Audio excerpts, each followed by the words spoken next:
ஆதிபர சக்தி அப்படிங்கிறது சிவபெருமான் கூட இருக்கிற சக்தி கிடையாது.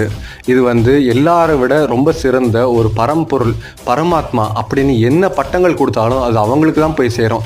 அது மாதிரி ஒரு சக்தி இருக்குது அப்படின்னு விஷ்ணு சொல்ல ஆரம்பிக்கிறாரு. உடனே இந்திரன் ரொம்ப ஆர்வமாக அதை கேட்க ஆரம்பிக்கிறான். ஆதிபர சக்தி அப்படிங்கிறது ஒரு தனி கடவுளோ ஒரு தனி தெய்வமோ கிடையாது. அது இந்த அண்டசராசரம் உருவாகிறதுக்கு முன்னாடி உருவான ஒரு மிகப்பெரிய சக்தி பிழம்பு. அதுக்கு உருவமும் கிடையாது, ஆனால் அது அருவமும் கிடையாது.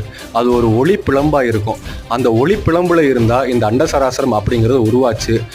அதுதான் முதல்ல காக்கும், அழிக்கும், உருவாக்கும் மூத்தொழிலும் அவங்க தான் பார்த்துட்டு இருந்தாங்க. அந்த சக்தியில இருந்து பிரிஞ்சது தான் இந்த மகாவிஷ்ணு, சிவபெருமான், பிரம்மன் அப்படின்ற 3 சக்திகள். இவங்களுக்கு உள்ள இருந்து சக்திகளாக இயக்கிட்டு இருக்கு. அந்த மகா சக்தி தான் ஆதிபர சக்தி. அவங்க அன்பு, பாசம், பரிவு, காமம், இந்த மாதிரி சுவாரஸ்யமான கதைகளுக்கு நம்ம ஏல் சேனலை சப்ஸ்கிரைப் பண்ணுங்க. அப்படி இந்த ஷார்ட்ஸ் பிடிச்சிருந்துச்சுன்னா ஒரு லைக்கை போடுங்க. உங்கள் கருத்துக்கள் என்ன அப்படிங்கிறத கமெண்ட்ல லீவ் பண்ணுங்க.